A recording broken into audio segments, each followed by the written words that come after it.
சூரா அல்-முக்மினூன். அளவற்ற அருளாளனும் நிகரற்ற அன்புடையோனுமாகிய அல்லாஹ்வின் திருப்பெயரால் துவங்குகின்றேன். ஈமான் கொண்டவர்கள் நிச்சயமாக வெற்றி பெற்று விட்டனர். அவர்கள் எத்தகையோர் என்றால், தங்கள் தொழுகையில் உள்ளச்சத்தோடு இருப்பார்கள்.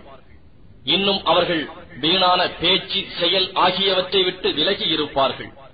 ஜகாத்தையும் தவறாது கொடுத்து வருவார்கள். மேலும் அவர்கள் தங்களுடைய வெட்கத்தலங்களை காத்துக் கொள்வார்கள்.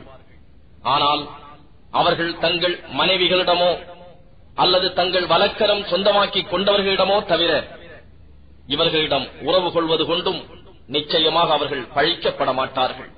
ஆனால் இதற்கு புறம்பாக எவர் நாடுகிறாரோ அத்தகையவர்கள் வரம்பு மீறியவர்கள் ஆவார்கள். இன்னும் அவர்கள் தங்களிடம் ஒப்படைக்கப்பட்ட அமானித பொருட்களையும் தங்கள் வாக்குறுதிகளையும் காப்பாற்றுவார்கள். மேலும் அவர்கள் தம் தொழுகைகளை குறித்த காலத்தில் முறையோடு பேணுவார்கள். இத்தகையோர்தாம் சொர்க்கத்தின் வாரிசுதாரர்கள். இவர்கள் ஃபிர்தௌஸ் என்னும் சுவனபதியை அனந்தரம் கொண்டு அதில் இவர்கள் என்றென்றும் தங்கியிருப்பார்கள்.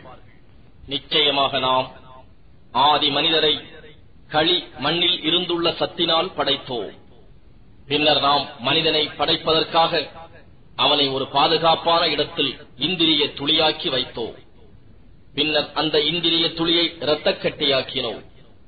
பின்னர் அந்த இரத்தக்கட்டியை ஒரு தசை பிண்டமாக்கினோம். பின்னர் அத்தசை பிண்டத்தை எலும்புகளாகவும் ஆக்கினோம். பின்னர் எலும்புகளுக்கு மாமிசத்தை அணிவித்தோம்.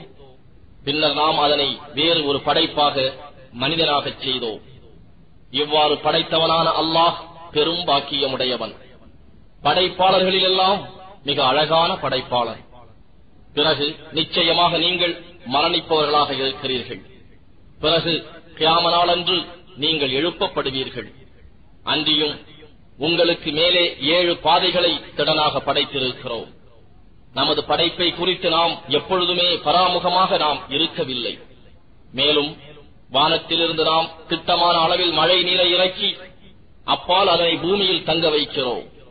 நிச்சயமாக அதனை போக்கிடவும் நாம் சக்தியுடையோம். அதனை கொண்டு நாம் உங்களுக்கு பேரீச்சை மரங்களும் திராட்சை போன்றவற்றை கொண்ட தோட்டங்களையும் உண்டாக்கி இருக்கின்றோம். அவற்றில் உங்களுக்கு ஏராளமான கனி வகைகள் இருக்கின்றன. அவற்றிலிருந்து நீங்கள் புசிக்கிறீர்கள். இன்னும் தூர் சினாய் மலையிலிருந்து உண்டாகும் மரத்தையும் உங்களுக்காக உண்டாக்கினோம். அது எண்ணெயையும் சாப்பிடுவோருக்கு ஒரு சுவையையும் ரசத்தையும் கொண்டு முளைக்கிறது. நிச்சயமாக உங்களுக்கு ஆடு, மாடு, ஒட்டகம் முதலிய பிராணிகளில் ஒரு படிப்பினை இருக்கிறது. அவற்றின் வயிறுகளிலிருந்து சுரக்கும் பாலை நாம் உங்களுக்கு புகட்டுகிறோம். என்னும் அவற்றில் உங்களுக்கு அநேக பயன்கள் இருக்கின்றன. அவற்றின் மாமிசத்திலிருந்து நீங்கள் புசிக்கிறீர்கள். மேலும் அவற்றின் மீதும் கப்பல்களிலும் நீங்கள் சுமக்கப்படுகின்றீர்கள். இன்னும் நிச்சயமாக நாம் நூகை அவருடைய சமூகத்தாரிடத்தில் அனுப்பி வைத்தோம். அப்போது அவர் தம் சமூகத்தாரிடம், என் சமூகத்தவர்களே, நீங்கள் அல்லாஹ்வை வணங்குங்கள். அவன் அன்றி உங்களுக்கு வேறு நாயன் இல்லை. நீங்கள் அவனுக்கு அஞ்ச வேண்டாமா என்று கூறினார். ஆனால் அவருடைய சமூகத்தாரில் காபிர்களாயிருந்த தலைவர்கள், இவர் உங்களைப் போன்ற மனிதரே அன்றி வேறில்லை. இவர் உங்கள் மீது கண்ணியம் பெற விரும்புகிறார். மேலும் அல்லாஹ் நாடியிருந்தால் அவன் மலக்குகளை தூதர்களாக அனுப்பியிருப்பான்.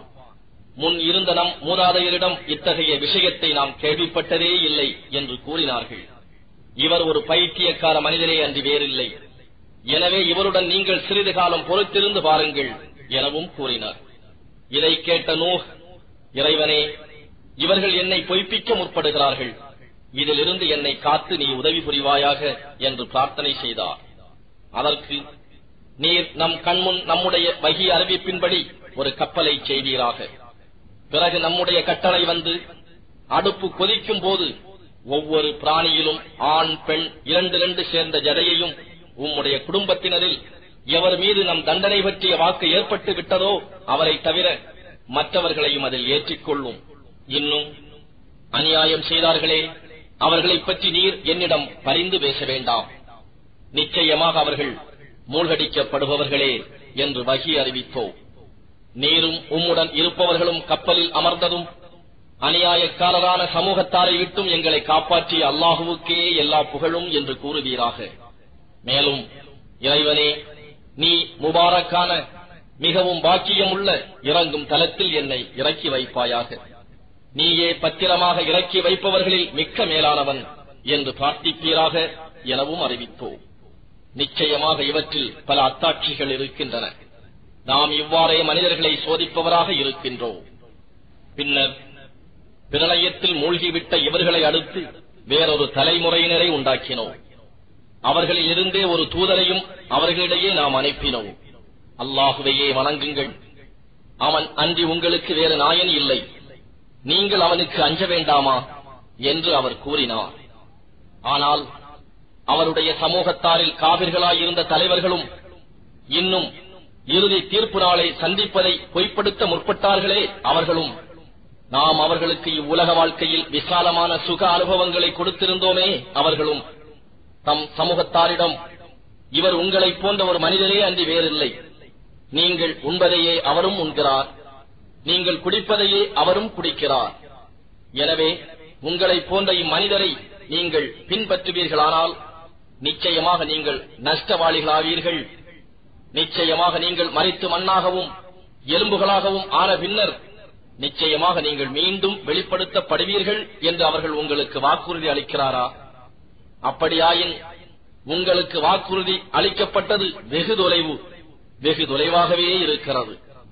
இவ்வுலக வாழ்க்கையை தவிர நமக்கு வேறு வாழ்க்கை இல்லை. நாம் இறப்போம். இப்போது நாம் உயிருடன் இருக்கிறோம். ஆனால் மீண்டும் நாம் உயிர் கொடுக்க பெற்று எழுப்பப்பட போகிறவர்கள் அல்ல. இவர் அல்லாஹுவின் மீது பொய்யாக இட்டுக்கட்டும் மனிதரே அன்றி வேறில்லை. எனவே இவரை நாம் நம்ப மாட்டோம் என்று கூறினர். அதற்கு அவர், இறைவனே, இவர்கள் என்னை பொய்ப்படுத்த முற்படுகிறார்கள், இதிலிருந்து என்னை காத்து நீ உதவி புரிவாயாக என்று பிரார்த்தனை செய்தார். சிறிது காலத்தில் அவர்கள் நிச்சயமாக கை சேதப்பட்டவர்களாகி விடுவார்கள் என்று கூறினார். அப்பால் இடி முழக்கம் போன்ற ஒரு சப்தம் உண்மையில் அவர்களை பிடித்துக் கொண்டது. நாம் அவர்களை கூலங்களாக ஆக்கிவிட்டோம். எனவே அநியாயக்கார சமூகத்தார் இறை அருளிலிருந்து தொலைவிலேயே ஆகிவிட்டார்கள். அப்பால் நாம் அவர்களுக்கு பின் வேறு தலைமுறையினர்களையும் உண்டாக்கினோம். எந்த ஒரு சமுதாயமும் அதற்கு உரிய தவணையை முந்தவும் இல்லை, பிந்தவும் இல்லை.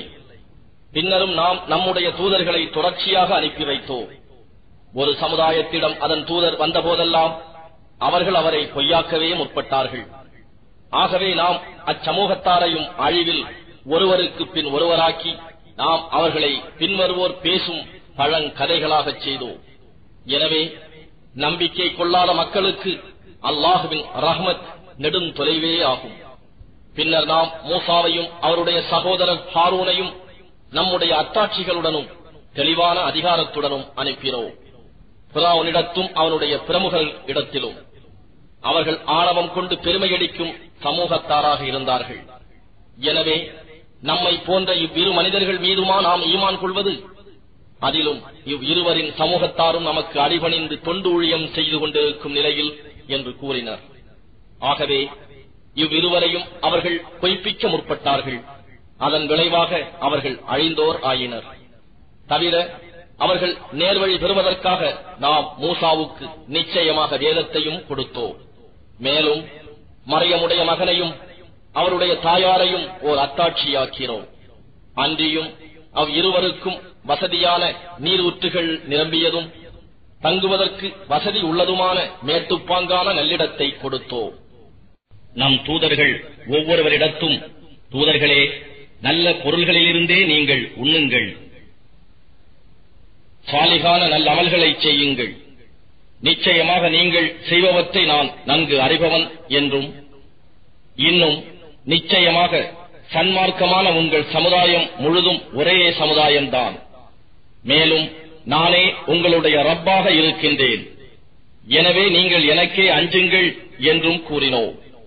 ஆனால் அச்சமுதாயத்தவர்களோ தம் காரியத்தில் சிதறுண்டு தமக்கு இடையே பல பிரிவுகளாய் பிரிந்து ஒவ்வொரு பிரிவினரும் தம்மிடத்து இருப்பதைக் கொண்டே மகிழ்ச்சி அடைபவர்களாய் இருக்கின்றனர்.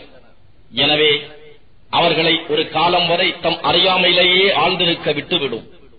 அவர்களுக்கு நாம் செல்வத்திலிருந்தும் சந்ததியிலிருந்தும் பெருகி கொடுத்திருப்பது பற்றி அவர்கள் என்ன நினைக்கிறார்கள்?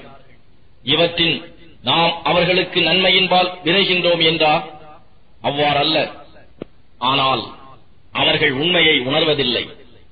நிச்சயமாக எவர்கள் தம் ரப்பிடம் உள்ளம் அஞ்சுபவர்களாக இருக்கிறார்களோ அவர்களும், இன்னும் எவர்கள் தம் ரப்புடைய வசனங்கள் மீது நம்பிக்கை கொள்கிறார்களோ அவர்களும், இன்னும் எவர்கள் தம் ரப்புக்கு எதையும் இணையாக்காது இருக்கிறார்களோ அவர்களும், இன்னும் எவர்கள் தம் ரப்பிடம் தாங்கள் திரும்பிச் செல்ல வேண்டியவர்கள் என்று அஞ்சும் நெஞ்சத்தினராய் நாம் கொடுத்ததிலிருந்து தங்களால் இயன்ற மட்டும் அல்லாஹுவின் பாதையில் கொடுக்கிறார்களோ அவர்களும்